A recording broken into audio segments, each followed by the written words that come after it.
Way too big. I mean, look at this. Look at this. Look at where your paddle's starting. You should be getting ready to make contact right now. The ball is already at the top of its bounce. The ball is going to start dropping from here, and your paddle is all the way back here, and there's no chance you have the racket speed to get to this ball with precise contact within the next millisecond. It's just not possible. So now the ball's dropping. It's way past the top of its bounce. It's under the table by the time you're making contact with the ball. You're basically lifting it from the ground. It's just not the way to approach the loop.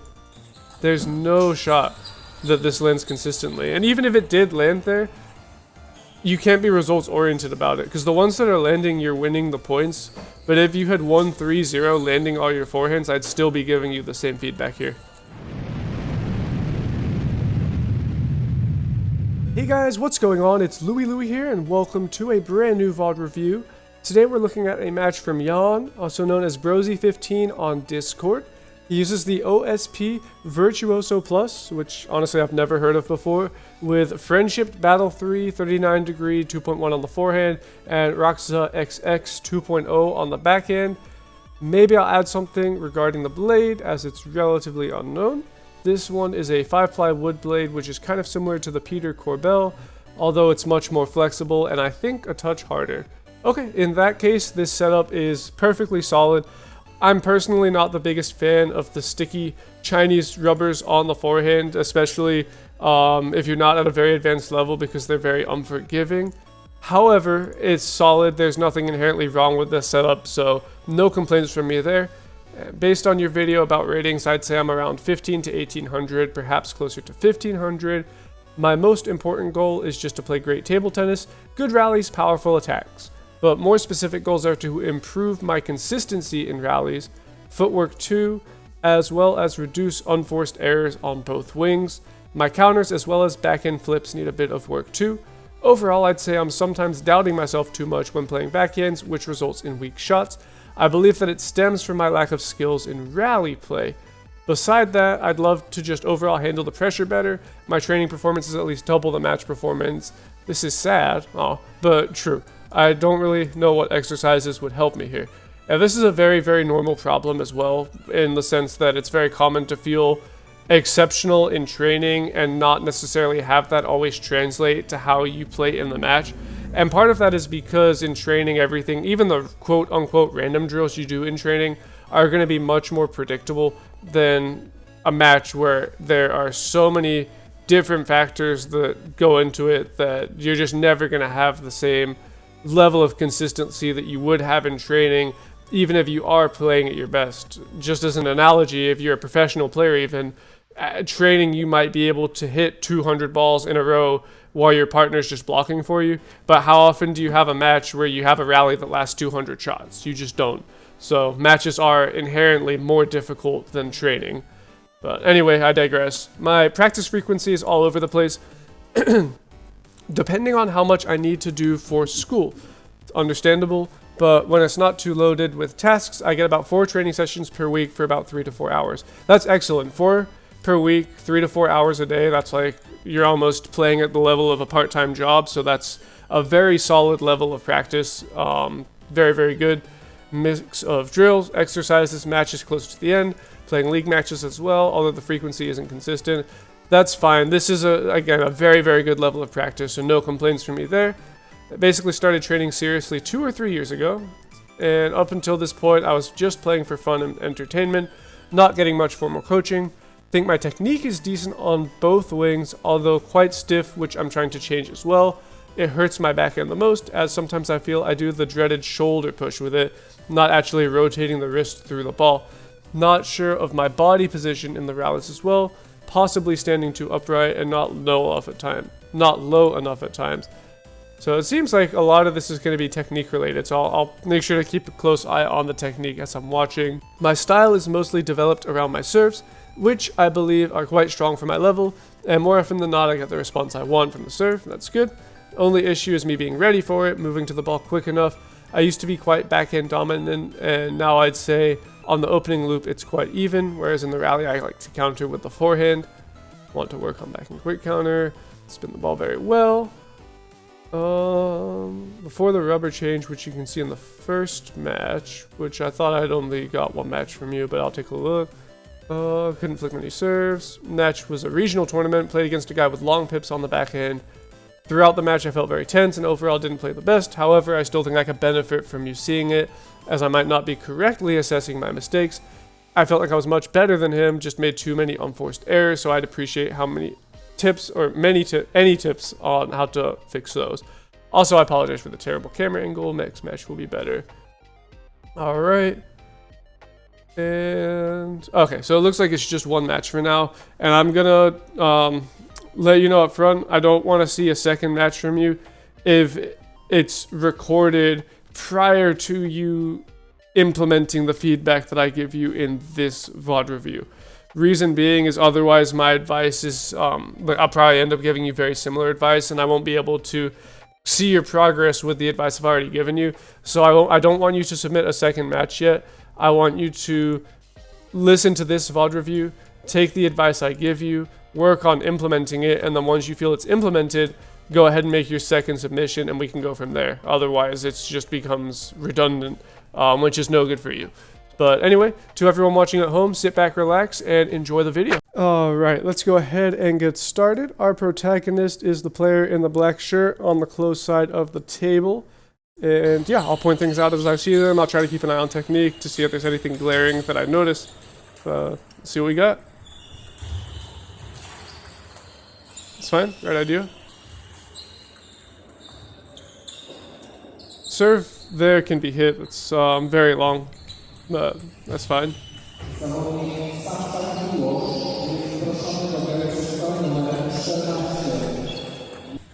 So this forehand, your technique is very, very big for the type of shot you're playing. And I'm just going to go frame by frame so that you see it. The swing in relation to how much power you're actually getting doesn't match. Look at how far back your paddle is here. It's very, very far back.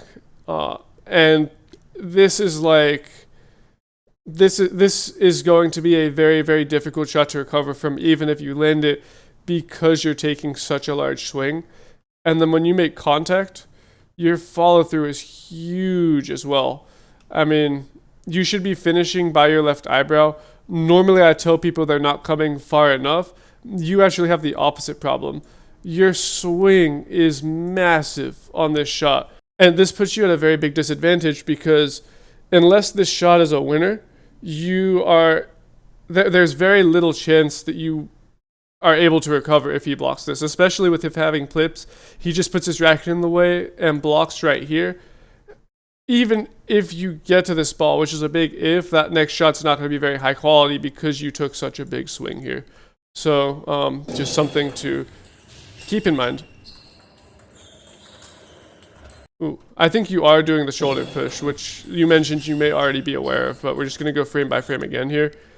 You're fine, you're fine, you're fine, you're fine. Still fine. Still fine. Yeah. Look at that. Hopefully you see it. So from here, you're actually good. But from this point, all of this needs to stay put with your elbow being the pivot point. Obviously, it's not going to be perfectly frozen. That's not possible. But this needs to be relatively still. And then your elbow is the pivot point for your racket to rotate forwards. But oops, you can see what happens is this part of your arm stays the same. And this part of your arm starts to move up. And so you end up in this very, very uncomfortable position where by the time you're basically making contact with the ball, your elbow and your shoulder are the same height. And this inherently makes the shot very unstable. And it's why you feel so uncomfortable here. Once you actually stop moving your shoulder, the rest of your motion is pretty good. Like you can see, you end up rotating your elbow and the paddle finishes above your elbow. So the actual motion here is fine. We just need to cut out this shoulder movement that you did before playing the shot.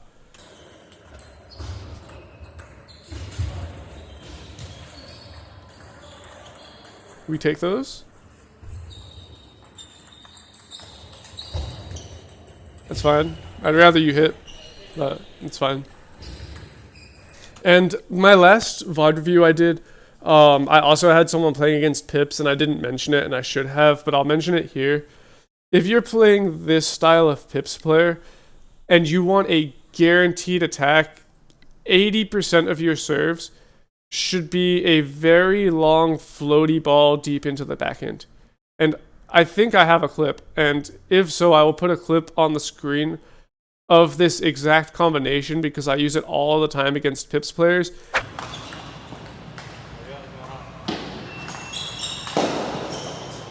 And most of the time, they're not going to be able to generate any spin or much spin on their own.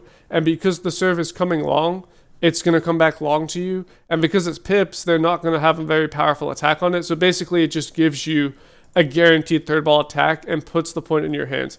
Now, obviously, you can't do it 100% of the time, but like I said, 80% of the serves, if you just want a guaranteed bread and butter against Pips, just shoot it long, floaty, very low to the net, and you'll have so many good opportunities.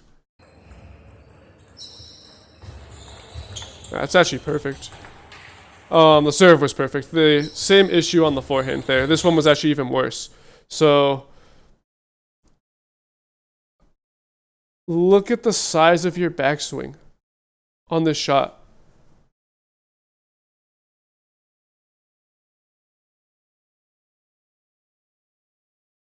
That is a huge issue. This is really, really suboptimal. So it's totally valid to want to play a very powerful forehand on this type of ball. I mean, even to some extent, it's totally valid to want to go for a winner. But you shouldn't need this big of a swing to generate the power that you're looking for. You should be able to get the same power that you're getting with this backswing with a swing size that's about half as big. And then the power should come from your core and the rotation of your body, not from the swingy motion of your arm. But again, taking a swing this large, one, it gives you very little room for error, and two, it makes the shot very, very hard to recover from if your opponent blocks it. So it's very suboptimal on the forehand. Very, very large for the type of shot you're trying to play. And again, it makes the timing very difficult as well. It happens. That's fine. Technique was actually a little bit better there on the back end. A little bit late on the back end. And again, this shot is a little bit too big, which is why you're late. This one you can... The follow-through motion is correct, but try to cut down on the backswing a little bit there. And this here is the other issue with having such a big forehand. So, in an ideal world, as a right-handed player, you should be, even as a forehand dominant player, you would normally be ready for backhand and react to your forehand, because it's normally much easier to bring your paddle out to the right than it is to bring your paddle back across your body to get ready for the backhand. But because your forehand is so huge, you have to set up for your forehand way ahead of time to have even the slightest chance of having optimal contact on the ball. And so because of that, you're actually ready for forehand and reacting to backhand, which then makes the backhand very late, which has happened a couple times now. So really, this mistake on the backhand is because your forehand is too big. If your forehand was really compact, you could have confidence in being able to set up for your backhand, react to your forehand, and still play a very powerful forehand with the compact motion. Hopefully that makes sense, because I know it's a little bit of a weird concept, but it's very important, and it's why the backhand misses here. Great serve. Very nice serve. That serve is long again. Yeah, it needs to be hit.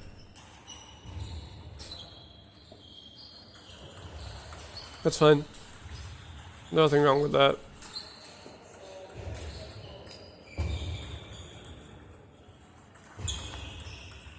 Same. You have very, very low odds of landing the forehand. Like, the ball has missed in the net, and you're still going back. And you're still going back. And you're still going back. Like, yeah, this needs to change. Yeah, pushing a little bit on the backhand still. But actually, your backhand technique isn't bad for the most part. You are pushing with the shoulder a little bit, but it's not that bad. It's really not that bad. Yeah, you're fine.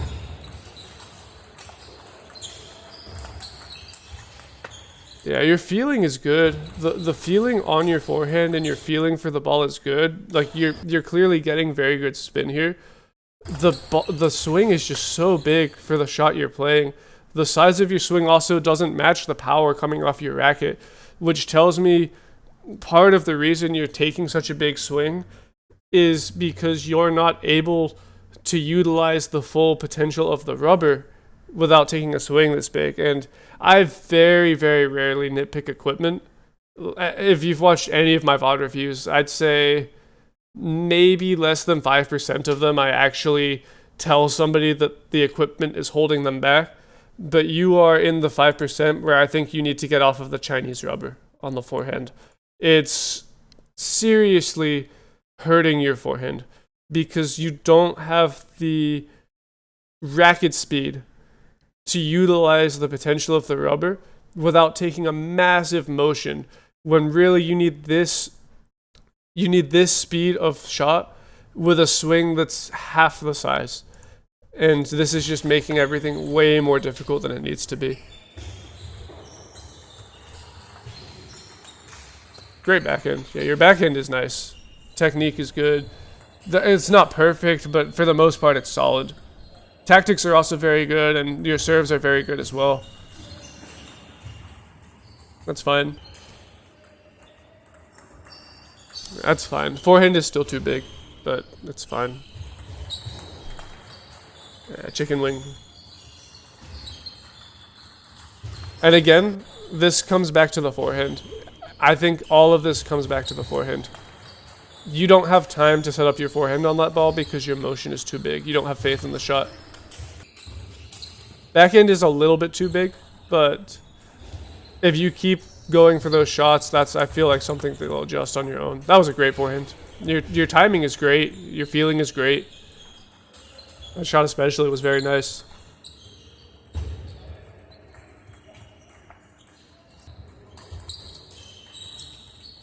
Dang, these missed serves are contagious.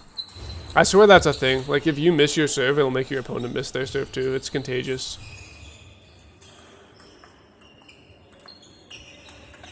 That's fine. Your timing is good, your spin is good, your feeling is good. The shot is so big. If he blocks that ball with any sort of quality, you're done. There's no way you're recovering from that.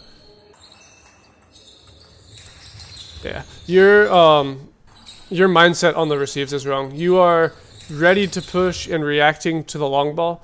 You need to be ready to loop every serve. That doesn't mean loop every serve. Don't misconstrue that as you need to attack every serve. But going into the receive, your mindset should be that you are going to attack the serve until you realize you can't. Because the push can be a reactionary shot because it's so small. You don't need any time to set it up. So you can basically be thinking loop, loop, loop, loop, loop until you have to push and then very quickly adjust and play a push.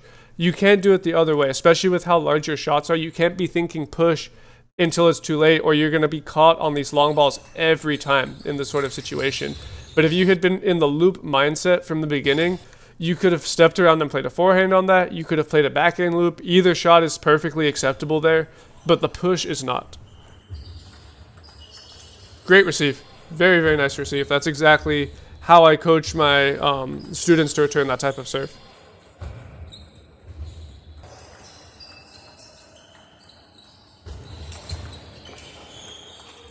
Right idea. Yeah, that's fine. Your approach there is perfect.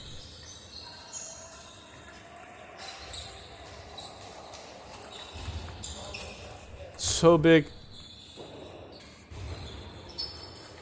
Alright, on to the next game. That's fine. You're reading the pips well. You have a good understanding of what they're doing to the ball. Your tactics against them are very good. You are tense on the back end, and I think you're death gripping the paddle a little bit, which is contributing to your tenseness on the shot. Like, I can't tell through video, but if I had to guess, if I were to try and pull the paddle out of your hand, I wouldn't be able to pull it out of your hand. Yeah, too big. Way too big. It's your biggest issue right now. And I have the drill that'll... I have the perfect drill that'll help you fix it. And it's something you're just gonna have to grind, especially because you're tall. It's it'll be a really good drill for you. Nice. The forehand itself is good. Like I said, the timing is good. The feeling of the ball is good. Your spin generation is good. I'd be ready for long here. Yeah, I think that was hittable. Nice. Your tactic is perfect. Perfect tactic. I'm surprised. You said you lose this. I'm kind of curious how. It's the only reason I'm still watching, because otherwise I would have my notes. Yeah, there's the issue again. Your forehand is so big that you have to set up for it so early that you get beat on these balls, where if you guess wrong, you're just done, because the shot is not compact. Your opponent's forehand actually is a more appropriate size. It's more in line with where you should be. There again, you're very fortunate that his block is pretty slow and that he happened to hit it to your paddle. And then again, the shot there is just way too big. Nice backhand. Very nice backhand.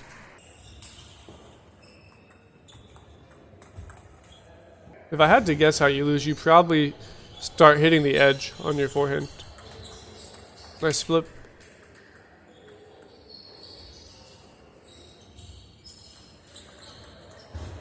Yeah, same. That needs to be hit.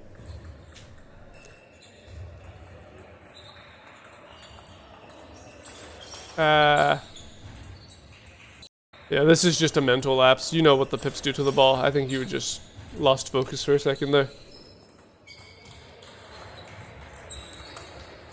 Nice spin. Very nice spin. Spin to win. I'm just curious how you lose this. Yeah, too big. And there's no rhythm to the shot as well. Because your shot is so big, all the stars have to align for the shot to be successful. So you have to start your shot at the perfect time. You have to have his shot be at the perfect velocity and the perfect position. And again, basically all the stars have to align for the shot to work. And if something is slightly off, you just miss, which is what happens here. And it's just really, really difficult to play like this. The correct approach on the forehand should be to basically, if we go back a couple frames, and this is not the best camera angle for it, so I apologize to those watching, but you don't even have any bend in your elbow, but really your shot should have been starting right here. Let's say your paddle's right here. And you basically just wait for the ball to hit your paddle, and then from that point you accelerate forwards. You don't need to swing back and then swing it forwards again, if that makes any sense. It's just too many moving parts in the mechanics for it to be a consistent ball. Exact same issue there. All the stars have to align for your shot to be successful, and when they don't, you just make unforced errors.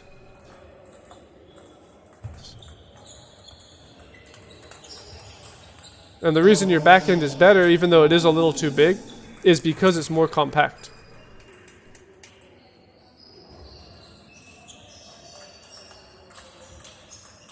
Too big.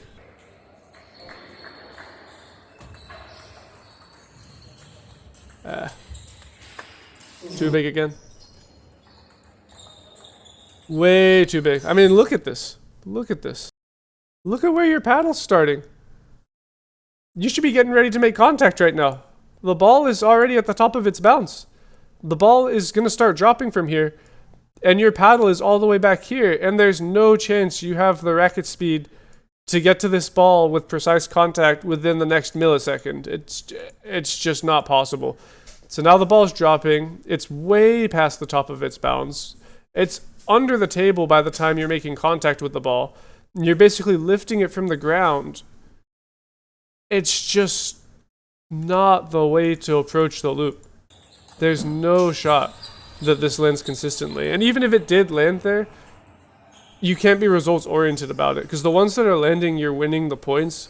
But if you had 1-3-0 landing all your forehands, I'd still be giving you the same feedback here. No, long to the pips, no spin. No. No, you got away with it.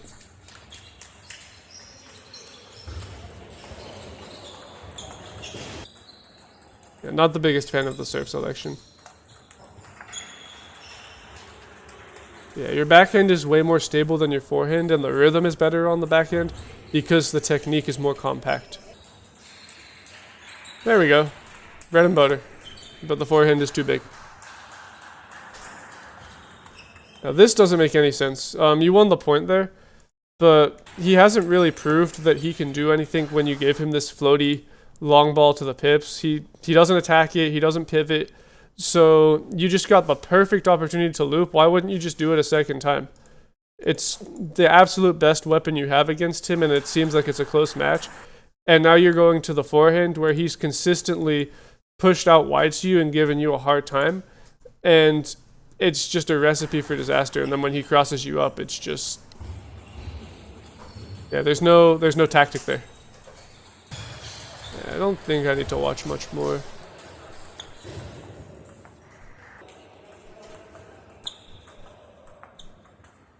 It's fine. Too big again. Yeah, I don't need to watch anymore. I'm going to go type up your notes. It's going to be a little bit unique for your situation, but I'll be back. Alright, I got my notes for you. And they're pretty simple, but they're very difficult, so please don't rush to submit another VOD until this is 100% addressed. So firstly, we need to fix your forehand. It is your biggest problem by far. And literally all your other problems are minor in comparison to this, so they need to take a backseat until this is 100% addressed. So, before I watch your next VOD, you have to, in addition to the match you submit, you also need to attach a 5-minute clip, which I'll watch before even looking at the VOD, of the following with a practice partner. You need to do the following drill. 1 middle, 1 random. So you always loop to their backhand, and they block 1 middle and then 1 forehand or backhand. And so the backhand corner ball is only played with the backhand, but both the middle and the wide forehand are played with the forehand. I want to see you get at least 20 in a row, and the clip needs to be 5 minutes long so that it's not just a fluke, and so all the other rallies should be relatively consistent as well, even if they're not 20. But I want you to get at least 20 in a row. All 20 have to be looped with the quality that you have now, but with no more than half of your current swing size. Like I said, this might take a very long time to develop, so grind it, but don't submit another match review until this is 100% fixed. If after a long time you still can't do it, then you either need to boost your Chinese rubber or get off of it completely and go with either a hybrid rubber like 09C or just go with a grippy rubber instead. And in addition to keeping your forehand compact, I didn't mention it much in the VOD review, but I did notice that you don't transfer your weight properly, and you get stuck with most of your weight still on your right leg every time you finish the shot. And the analogy I'll use is you need to squish the bug with your left leg every single forehand. And by forcing yourself to twist your left leg as you contact the ball, you're naturally going to develop solid weight transfer without having to think about it. And I'm going to put a clip up on the screen now of what this looks like so that you understand. Alright, so this is an example just from my own training that's relatively recent. So I want you to watch my left leg as I play these forehands. And specifically I want you to watch how, and I'm by no means perfect, but my technique is solid, very, very solid. So I want you to watch how I twist the leg every shot and how it's almost like I'm squishing the bug with this leg. And that translates to my weight transferring as I play the shot. It's up and then it twists. And it twists. And it twists. And it twists. And it twists. Again, twists. That one was very good. And it twists. Again, it twists. Twists. My leg physically turns every shot. Look, physically turns every shot. That's what I mean by squishing the bug. Need solid weight transfer, and actually, if you look at the size of my swing, this is absolutely as big as I want your shot to be. No bigger than this. This is modern table tennis. You physically can't play with a swing that's any bigger than this with modern table tennis. You just can't. You won't have time to move and recover the way that you need to. But again, look at the weight transfer. Look at the weight transfer every shot. And look at the compactness of the swing. Just in regular speed. You can see the weight transfer is there. The weight transfer is really good. I'm getting lots of power, but I don't need a huge swing to get that power. It can be nice and compact. This is absolutely as big as you want the swing to be. And I actually have some clips of me doing middle random here somewhere, so I'm just going to use... Yeah, so this is middle random, just so you have an understanding. So one middle, and then I don't know whether the ball's coming to the forehand or the backhand. It could come either, but no matter what, I'm looping, and it's a solid loop. It's great power, but it's not so big that I can't recover to either shot. And every time I'm doing this, by the way, I am expecting the ball to come to my backhand and reacting to my forehand. Why? Because my forehand is compact enough and I have good enough weight transfer to trust that if it comes to my forehand and catches me by surprise, that I can still play a very good shot. So for the most part, I'm very stable here. Hopefully there's a clip of me here not butchering it, but yeah. I'm always ready for backhand and then reacting to the forehand, as you can see. This is a good example. So it's nice and stable. So really, really focus on this. This is the biggest thing. Your backhand technique for the most part is good. Just tone down the swing, or excuse me, tone down the backswing a little to keep it nice and compact. And be careful with excess shoulder movement, like I briefly mentioned. And then finally, expect long and be ready to attack. React to short on the serve returns. So you don't want to be ready to push and then react to the loop. This is not possible. You need to be ready to attack and have the attacking mindset until you realize you can't attack and then push. And on a similar note, expect backhand like I mentioned and react to forehand, not the other way around. But importantly, this is only possible once you fix your forehand technique. So it goes back to this, which we really need to fix. But overall, I'm being critical, but your feeling is good. Your touch for the ball is good. Your spin generation is good. Your feet are good. You just need to really work on this forehand, and then I think your level will jump up significantly. So hopefully this is helpful. But to everyone at home who's watching, thank you so much for watching. If you enjoyed the video, leave a big thumbs up. And as always, if you're interested in a VOD review, then join the Discord server, which is linked in the description below. And as you can see, I just did Brosy, so there's only one person in the queue right now, which means that you would probably get a relatively quick upload if you were to submit one right now. But thank you all again for watching, and until next time.